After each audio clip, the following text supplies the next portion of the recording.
Good morning. Welcome to the Unitarian Universalist congregation, Santa Rosa, where we commit to celebrating life, empowering people, caring for one another, and helping to build a better world.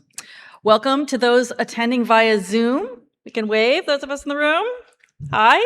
Before we get to our chalice lighting, Zoom attendees, you might want to get your own candle or chalice ready. Let's take this moment to acknowledge that we are gathered on the unceded traditional territorial land of the Pomo people in Santa Rosa, past and present. It's a reminder to us that history goes back very far, that we are grounded in mystery and in the gifts stewarded by others, and that we always owe one another our solidarity for all the gifts that we bring to one another. If you're new, I want to extend a special welcome. Make sure to stop by the welcoming table in the social hall that's by the front door, which you may or may not have come in. I want to make sure you go by there to receive a warm greeting and also receive the weekly news blast, because there is a lot going on around here, and I'd hate for you to miss it just because you didn't see the update on opportunities for spiritual growth, opportunities for connection to other people. And everyone, that's a reminder to please do check out your news blast when it arrives each Friday, because it's the most up-to-date way to find out what's going on. We always make sure to thank one of the many people or groups who help make our congregation roll, especially on Sunday morning. And I'd like to acknowledge our flower committee today, who always creates such a beautiful bouquet. And thank you. This was Judy this morning. If you would like to give your creativity to this congregation that way, you're welcome anytime. Ask Mary Keefe to put you on a date on the calendar. And we have funds to reimburse people for the flowers. And we also have people with fabulous gardens who say, come and pick, to bring them to the church if you want to do that. So a great thanks to people who bring that beauty to us every week. So now take a moment, please, to silence anything that might beep and distract you. And now I invite everyone to do whatever it is that helps you center. Take a deep breath and let it out. Feel your feet on the ground. Whatever helps you to be fully present as we move into worship.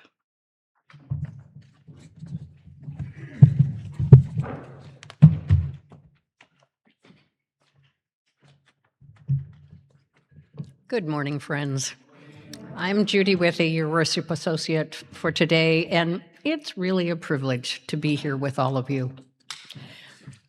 Our chalice will be lit this morning by Aphrodite Bellacchio.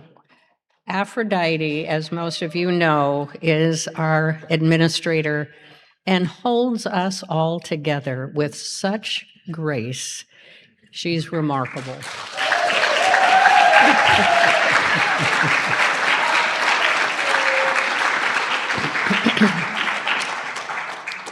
And for our chalice lighting words this morning, we are going to read responsively number 437. It's a reading in the back of the gray hymnal, and it was written by Reverend Kenneth Patton, and it's going to be projected above, and you'll see that Rev. Amy is going to read the words in purple. I'll read what's in blue, and you're going to read the italics, which are in black. So, let us worship with our eyes and ears and fingertips. Through heart and mind and body. We feed our eyes upon the mystery and revelation in the faces of our kindred. No, wistfulness of the very young, very old, and the wistfulness of people of all times of life. We seek to understand the shyness behind arrogance, the fear behind pride, the tenderness behind clumsy strength, the anguish behind cruelty. All life flows into a great common life if we will only open our eyes to our companions. Let us worship, not in bowing down, not with closed eyes and stopped ears.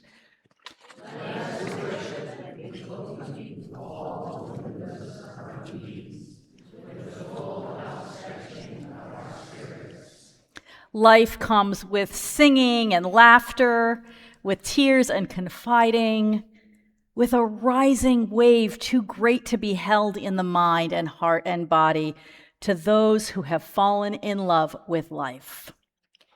Let us worship and let us learn to love.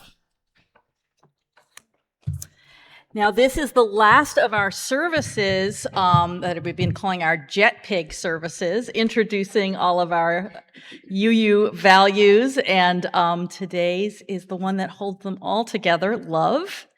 So we have a new UU values song composed by Katie Phillips and Crystal McDougall Purdy, who are going to sing it for us now.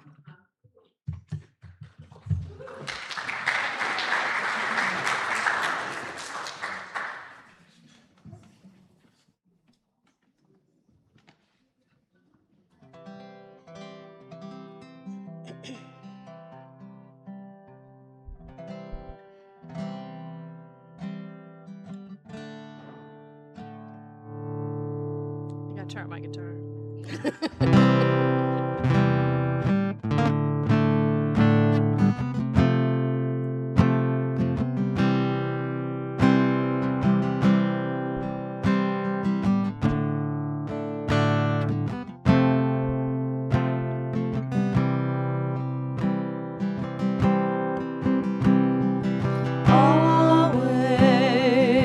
Always at the center is love. Always at the center is love. With justice we take a stand, with equity offer our hand. We transform and we grow, little by slow, with the world in the ways that we can. And always at the center is love. Always at the center is love. Pluralism says we're all sacred, and that everyone truly belongs. Interdependence means we're all connected as we raise our voices in song. A generous heart, mind, and spirit is where gratitude will make a home. And always at the center is love.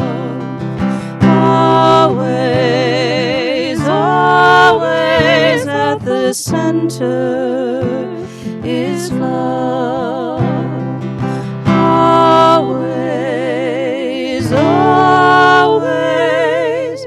at the center is love.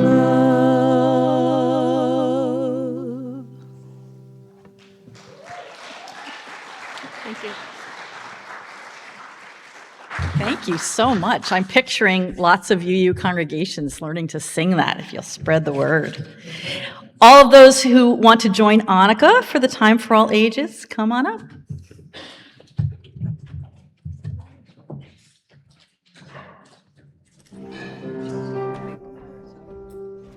Got anybody for you?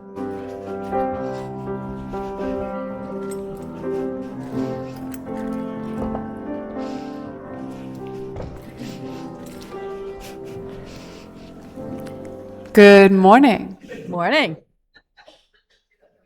Hello. I see some youthful faces in the audience, but that's okay. You don't have to come down here. I don't mind. Thanks. That was beautiful. I'm like, how do I follow that? That was so beautiful. Can we give another round of applause? That was like so moving. So when I was thinking of books and stories that I could tell today that go with the theme of love, I thought this book might lend a little bit of, wisdom to the topic. And it's not just because I've had it on my desk for a very long time and it is overdue at the library. That has nothing to do with it. So this is Sometimes People March by Tessa Allen.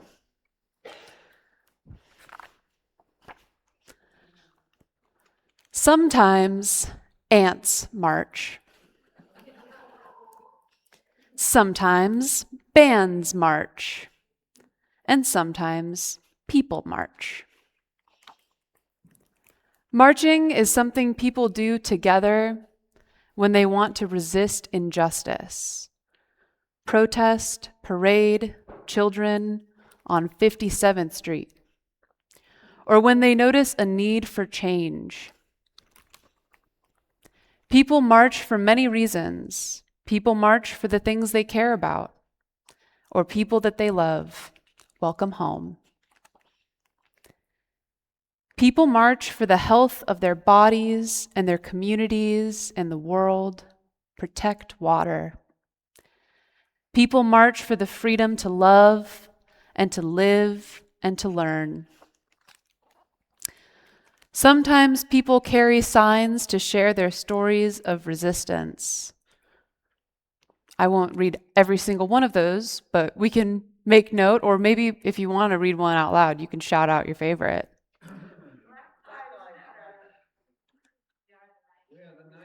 Yeah? Come on, you can shout them out.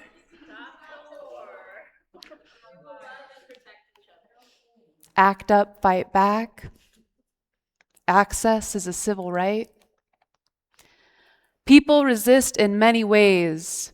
Sometimes people resist with their voices. Sometimes they might resist with their words. Show me what democracy looks like. Or with songs or art. People resist with meetings, huelga, boycott. They resist by standing up, strike, or sitting down, or taking a knee. It isn't always easy. Feet get tired, arms get tired, hearts and hopes get tired. Sometimes problems seem too big or too complex. But we do not march alone. Ants are stronger together. And bands are louder together. People are more powerful together. Our home, we won't move. Asian Community Center. Sometimes from feelings of fear or anger or injustice comes the hope for change. Hope. And sometimes great change starts small with a brave question. And maybe your question, a question that calls people together. And together we find the courage to march. And in the back of our book today, it goes into detail of all of the marches, movements, and figures in the art that you've seen today. So it's Sometimes People March by Tessa Allen. And I hope you will join us when we march in the Pride Parade on Saturday, June 6th. So this upcoming Saturday. That's your half birthday? Oh my goodness, happy half birthday. All right, that's all for me today.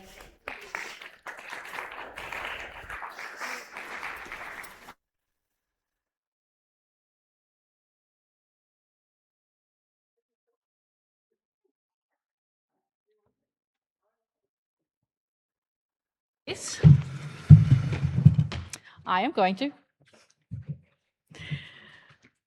take this moment to expand upon that. Our Justice Moment is a call to action to participate in the Pride Parade this week, downtown Santa Rosa. All the details will go out in an email to everybody from Aphrodite tomorrow about exactly where we line up and so on. But if you're ready to line up by 10, you can be in our contingent. Great to wear a purple shirt and show that we are all together. Can we see some great pictures of us all together there? Yeah. This is one of the reasons people march. And there's also a gathering of people who are going to watch the marchers go by and give them a cheer. And we can have people all together because it's so hard to find each other in the crowd.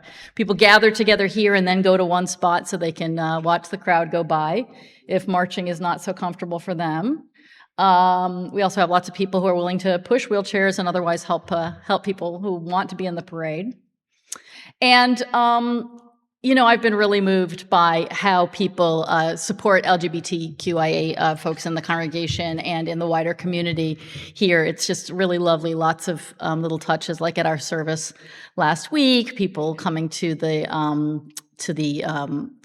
our QUU groups meet and greet afterwards, and canceling a couple of their regular sessions of other things going on Sunday so as not to interfere with that. Hillary curating books that are specifically on LGBTQIA issues for last week, and showing up in huge numbers for things like this. It is justice in motion, it is love in motion, and it is one of the ways that we show up for each other and for our values in the world. So hope you can be there with me and so many others on Saturday.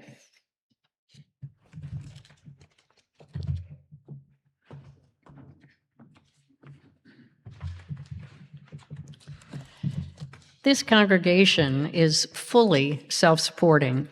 We sustain it through our contributions of time, talent, and treasure as members and as friends. As you will see at the congregational meeting right after the service today, regular, faithful pledging helps us to budget so we can keep the lights on and pay our exceptional staff. The Sunday offering gives us an additional opportunity to practice generosity as a sacred act. On many Sundays, our offering basket is shared with a community group, and some weeks it's shared with the Saturday breakfast for our neighbors. And today, it will go to the UUCSR General Fund. Please be as generous as you can. And if you're joining us online, please look in the chat box or use our website to find the Give Now link. During the offering, you may light a candle to mark a personal milestone or joy or sorrow if you like, but please wait until the ushers have passed your row to get up. You are also welcome to do so during the prelude each week. Will the ushers and candle lighting assistants please come forward?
Please join me in dedicating these offerings with the words projected above.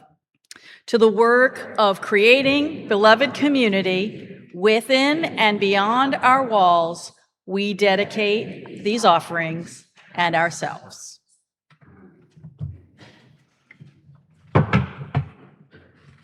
Bruce.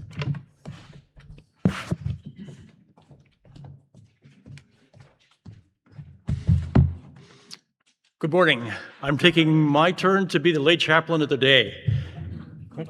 Okay. All right.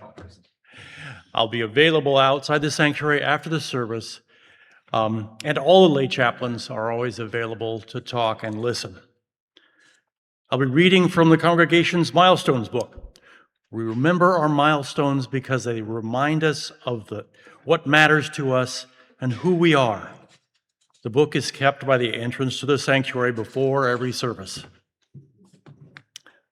The Howsemans want to share that their son, Brendan, got a new job as a history teacher at Ukiah High School.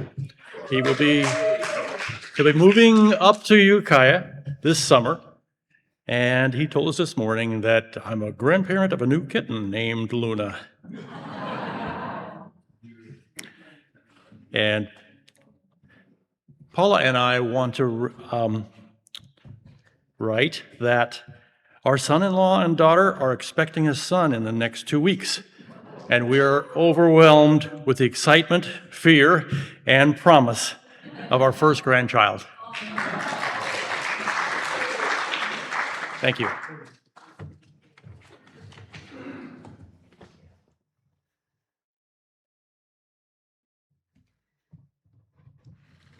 Thank you for sharing those. We know so many others are held in our hearts.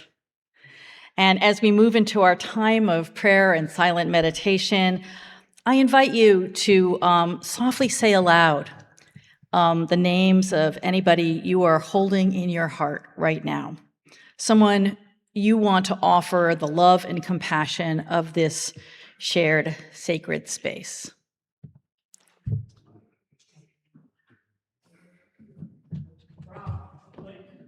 David Zucker.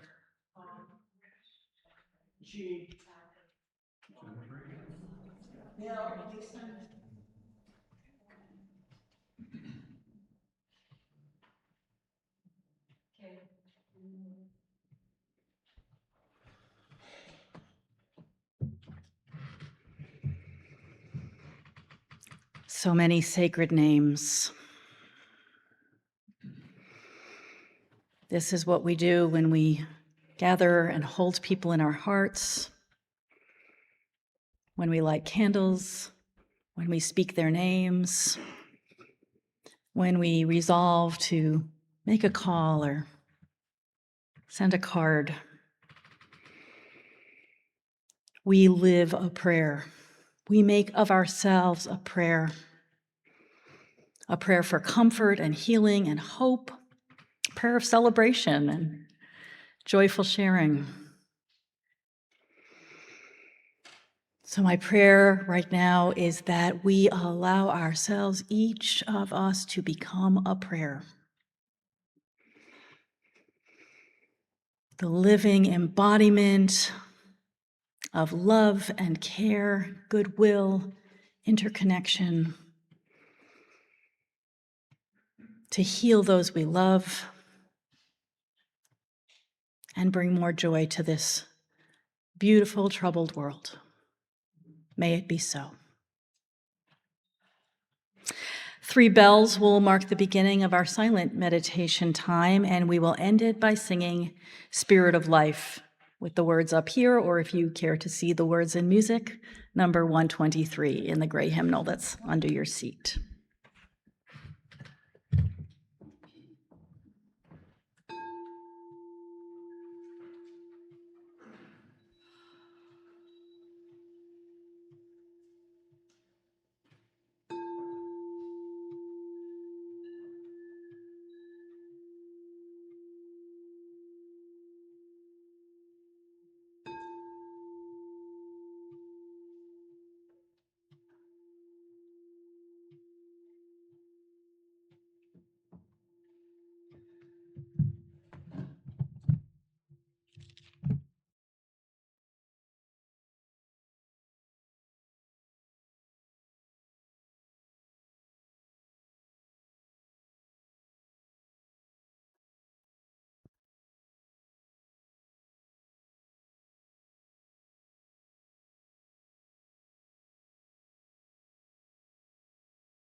Sometimes when I look at our 6 UU values, I wonder, whoa, am I up to the task?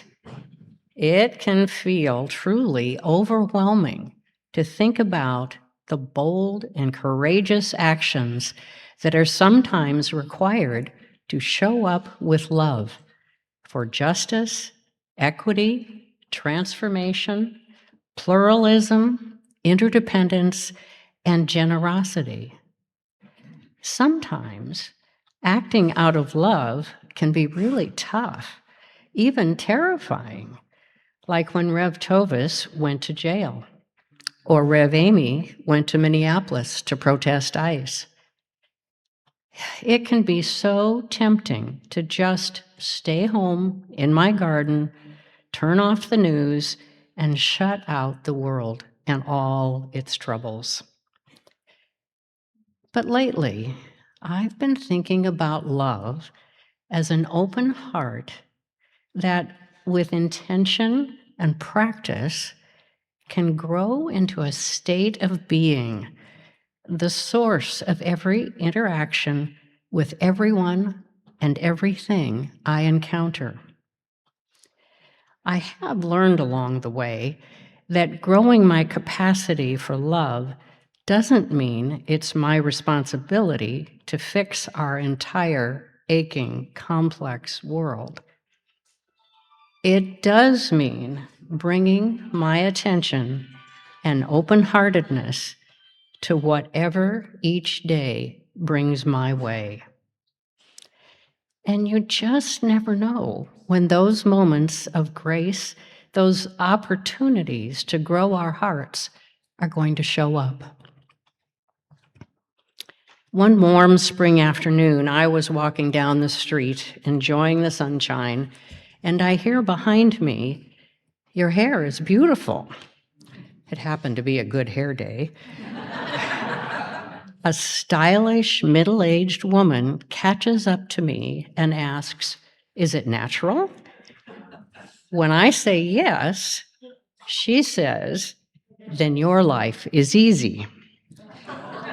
As we continued walking together across the street, and before I could launch into my usual response about the challenges of curly hair, in the crosswalk, in the middle of the street, she says, "I used to have curly hair too, but we had a tragedy and it all fell out." On the street corner, she tells me, "I lost a grandchild." Oh, how heartbreaking, I say. She went on, "My daughter had identical twin baby boys. One of them died. They made a mistake and he died. But he was a little angel for the minute he was with us." I say, "I am so sorry. How incredibly difficult." And then she says, "Anyway, your hair is beautiful." And she was gone. And I was left stunned on the street corner. A little baby angel and his grandmother's grief have lived in a tiny temple in my heart ever since. If you've ever helped out at the Saturday breakfast, I know you have witnessed many moments of heart-expanding grace. One morning, when I was arriving early to serve breakfast, there was quite a commotion out in the street in front of the church. John Ray, our team lead, stuck his head out of the front door, and instead of shouting, "Keep it down or I'll have to call the cops," he said, "Is everybody out there okay? Does anybody need help?" The care and lack of judgment in his voice helped restore calm on the street that day. Later that same morning, Susan tuned in to a woman whose inner voices had the upper hand that day. Unafraid, Susan sat down with the woman, spoke gently with her, and just made sure she was not going to harm herself or anyone else. In the meantime, Mark, the safety steward for the day, spent the entire morning dealing with one situation after another, treating sometimes volatile folks with respect, kindness, clarity about the rules, and never once raised his voice. These seemingly small acts of kindness are the building blocks of big, beautiful hearts that allow us to be bold and brave when our UU values require it. I've come to believe that growing our capacity for open-heartedness, for holding joy, contentment, and beauty actually grows our capacity to hold challenge and difficulty with love. As poet Rosemary Witola Tromer says, "Let compassion grow rampant like sunflowers along the highway. Let each act of kindness replant itself into acres of widespread devotion. Let us choose love as if our lives depend upon it."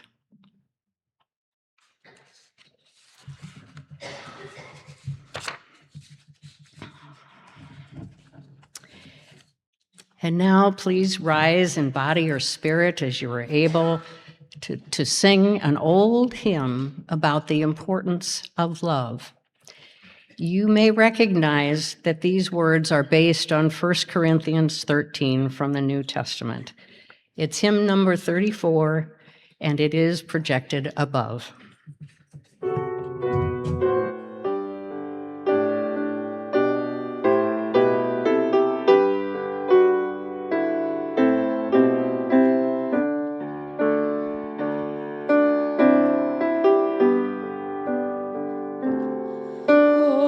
I may speak with bravest fire and have the gift to all inspire,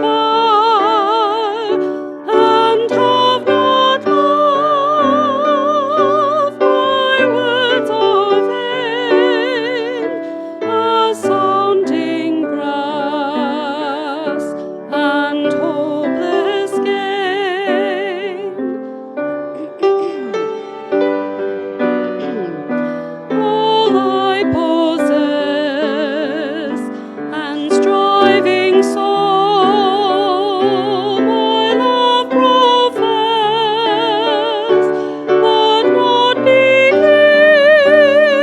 given by love within, the prophet soon turns strangely thin. Come, Spirit, come, our hearts control, our spirits long to be made whole. Let inward love guide every deed. By this we worship and are freed.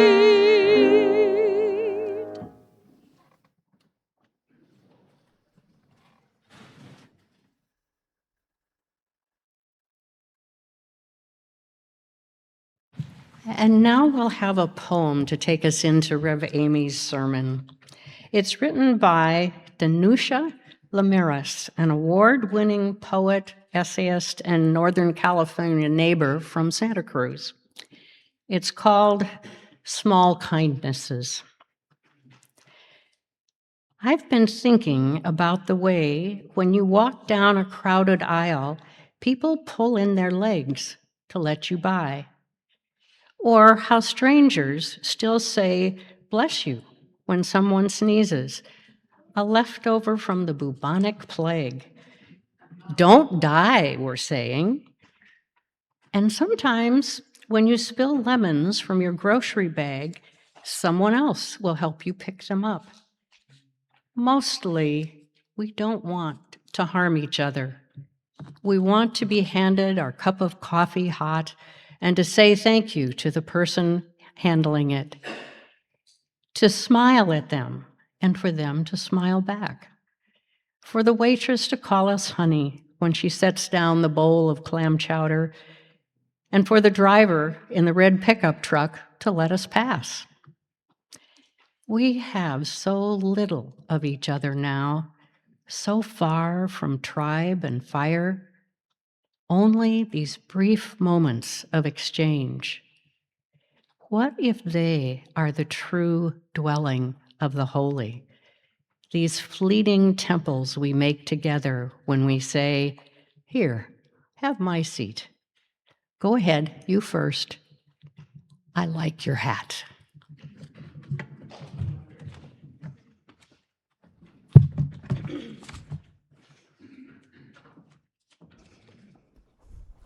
It's kind of a silly little acronym we have here to remind us of our values, the distillation of the principles we've carried with us for so many years.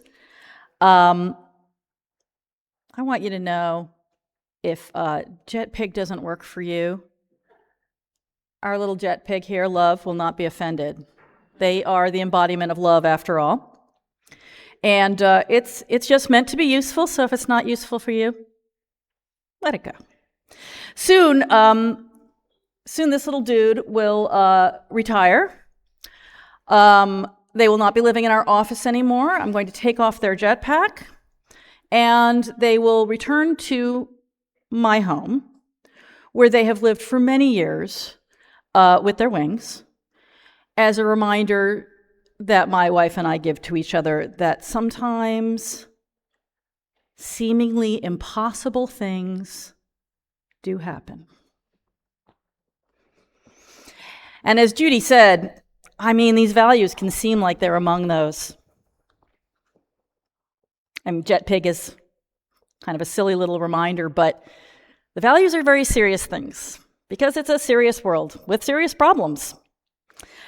And I think that wisdom that Judy brought us, that love can be in our lives in very small acts of kindness, moments of attention, is really helpful when this all feels too big. We have these great big values, big abstract words to remind us of what's important. But, you know, the old saying, think globally, act locally. I think it's useful to think big, act small. And not that love is a small thing or easy to practice. It's not at all, as we have these, as it says here in our Article 2 in the bylaws of the UUA that now include these words. Can you switch to the next slide? Yeah. Love is the power that holds us together and is at the center of our shared values. And it's a spiritual discipline. It's not easy. It's not easy to be loving to strangers or even to the people that we love the most and know the best.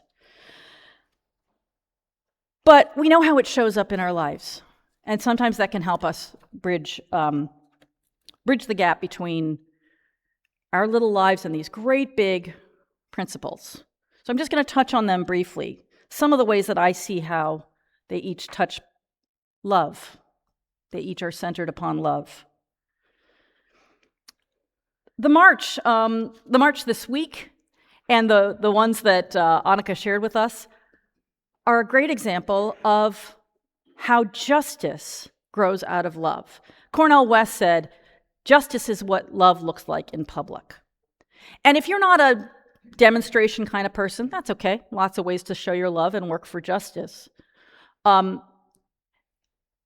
think the people who do show up to march show up in that particular way and say, "We want justice," they're saying, what did the poet just say? We mostly don't want to hurt each other. And when we look around at injustice, we recognize, oh, that's what's happening. We are hurting one another. We don't want to do that. We want to be moved by love. And so we step into justice.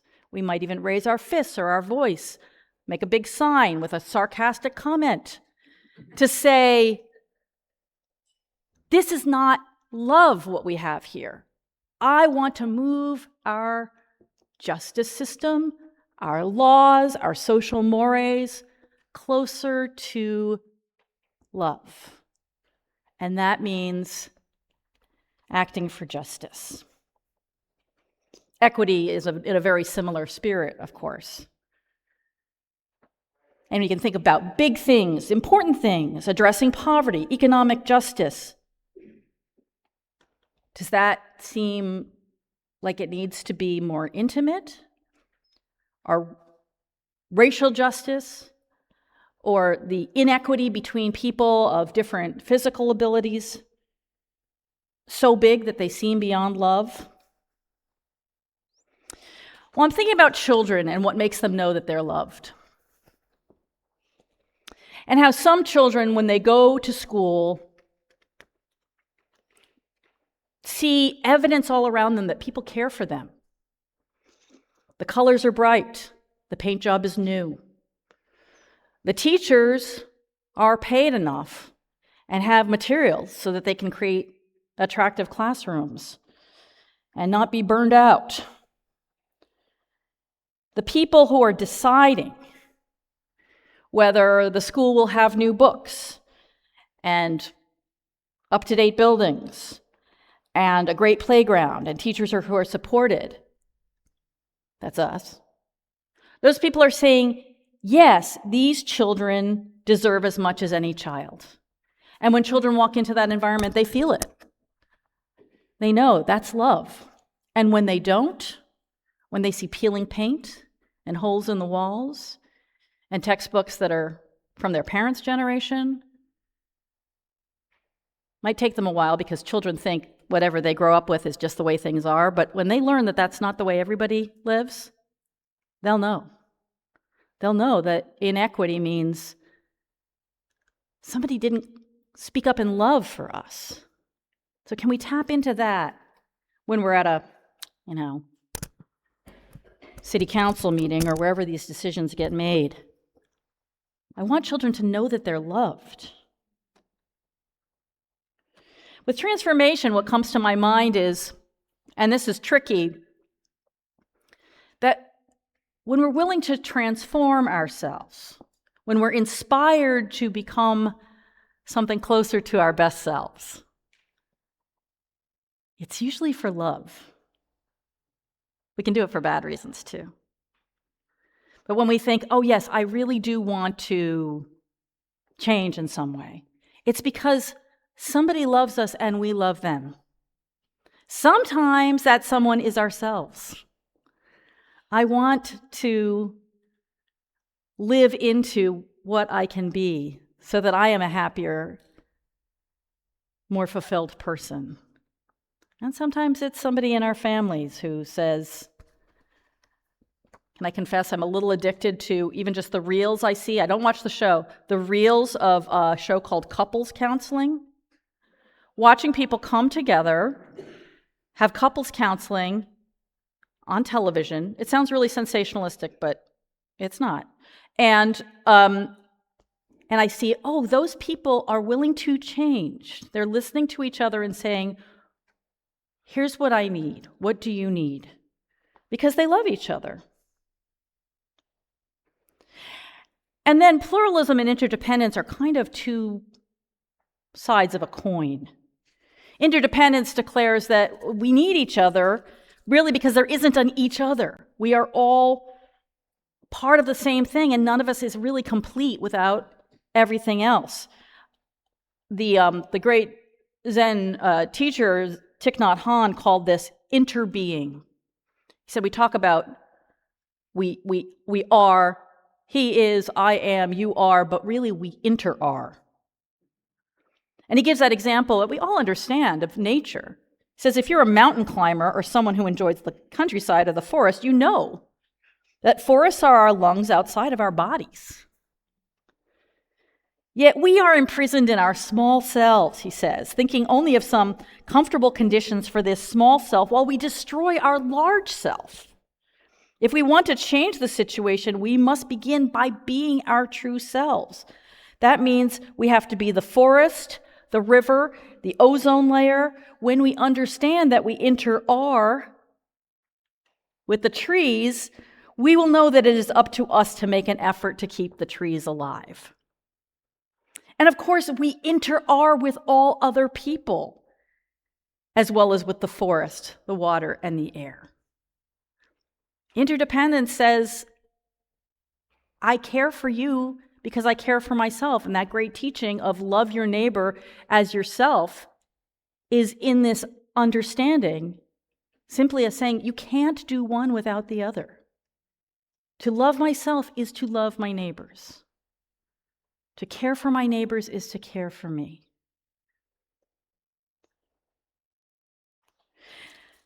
So I think of the value being interdependence, the value of independence declaring that, reminding us of that. That love is an embodiment of the true fact that none of us exist separately from everything else. And then the value of pluralism is how we get there. Just as in nature, you have to have lots of different kinds of beings in order to have a thriving, sustainable ecosystem. People are the same way. We need to embrace our differences because that's what makes for a strong, interdependent web. But I'm thinking about something else. When Judy and I talked about small things for this service, I started to think about small people.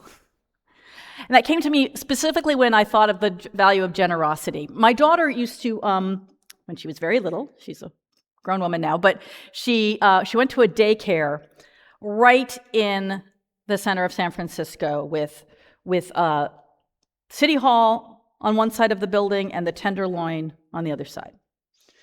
And when the kids went out on their little outings to the main library or a walk around the block or something like that, they would inevitably see lots of people who were in very bad shape. There are a lot of homeless folks there, people living on the street, sleeping rough. And the children, these little toddlers, the generosity came so naturally to them because it seems to me love was so close to the surface. And they didn't see people and say, oh, those are strangers, I don't care about them. They just saw people sleeping on the sidewalk. And they would say to their teachers, what's the matter with him? And the teachers would say, he looks like to me like he doesn't have a house to live in. This is where he's sleeping. And so he can't shower, and he doesn't have a comfortable place to go to the bathroom. He can't go to the bathroom most of the places around here. He's living in a really rough situation. The toddlers would say, this broke my heart in the sense of breaking it open. They would say, well, he needs a house. Can we collect money to buy him a house? And I think that is that seamless link between love and generosity. They saw someone, they cared about him, they recognized that he was suffering in a way that no one ought to suffer, and so they just said, well, can we give him something? And I think we need to get back to that, we grown-ups. We need to operate like small people who don't have all of these rules in their minds, like, well, how did he get there? Or we can't possibly do this because it would create this kind of problem in our system. We can't possibly just give people what they need in terms of housing and mental health care and rehab if they're struggling with drugs. And just TLC. No, we can't do that. Well, those are all grown-up thoughts. And I don't want to put aside grown-up sophistication. Because obviously the children's solution, let's collect money and give it to him, is not going to take care of it. Not only because they have no idea that the, couple of dollars that a few toddlers could raise is desperately short of what it actually takes to house somebody in San Francisco. But because all these complexities exist and we need to understand them, it's good to grow up and have adult ways of handling complex problems. But I think a real tragedy is that we, along the way, lose that immediacy. We need to give people what they need: housing, health care, enough to eat, because they need it, and we are living with a heart of love. Everything has to be driven by that. And it seems to me that our principles and our values are just here to remind us, be like a little child. Use an adult's understanding of strategy and complexity, but do not lose a child's immediate sense of love and what it impels us to do. We must solve this the way we do for somebody we love dearly. When they're in trouble, we lose sleep, we do research, we get on the phone, we set up networks, we do everything we can possibly do to make sure that they are not sleeping on the street or some other such tragedy. That's what love says. And how did we get from the toddlers saying, oh, well, then we need to do that for him, to walking by our neighbors as they have nothing?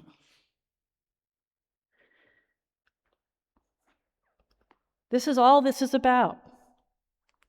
All these weeks of reminding ourselves what our values are and having a little mnemonic to remind us, and Katie and Crystal's beautiful song, and our religion, the whole purpose of having a religion. Because we UUs, we're not here to rack up the credits to get into heaven. We're not here for fear of hell. Many of us are not here because we think a God has called us here, although some of us do, some of us are. We're here to let love grow in our hearts and flow out in the ways it flows out in all of these values and others that are not even listed here. And if you apply each of these, if you think about a child doing each of these things, you'll see how important it is to get back in touch with that. Like justice is such a big abstract thing. Every child knows about justice. That's not fair. They know what that means. And yeah, we know it's complicated. How do you actually negotiate people's competing claims and create justice? Okay, it's complicated. But that impulse, why do we have to be fair? Because that's what love asks of us. That's what we're called upon to do. So, I would love to hear all the ways in which you think that love inspires these values, how it connects to everything for you. What helps you to live with that open-heartedness so that, as Judy said, a tiny temple might be within your heart at all times for those who you've encountered. Maybe we'll stay after our annual meeting and talk about that some. Now I invite you to rise in body or spirit as you're able for our closing hymn, which is number 131, Love Will Guide Us, and then please remain standing after the hymn for us to extinguish our chalice.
join me in saying these words as Judy extinguishes our chalice? We extinguish this flame, but not the light of truth, the warmth of community, or the fire of commitment.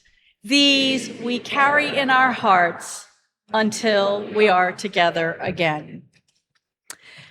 Please be seated. In the words of Jack Kornfield, poet and Buddhist teacher, the world changes quietly. The great spiritual revolutions never looked like revolutions at first. They looked like human beings doing small things faithfully. Real change smells like bread, sounds like laughter, feels like forgiveness. Nothing that grows love is wasted. Nothing that carries compassion disappears. Nothing that meets pain with tenderness is forgotten. The universe keeps excellent records. So friends, let us go out into the world and back into our meeting, if you are able, in the faith that our small acts of love will sow transformation and justice and all that we value. May we trust that these tiny seeds are taking root, and may we know ourselves to be blessed.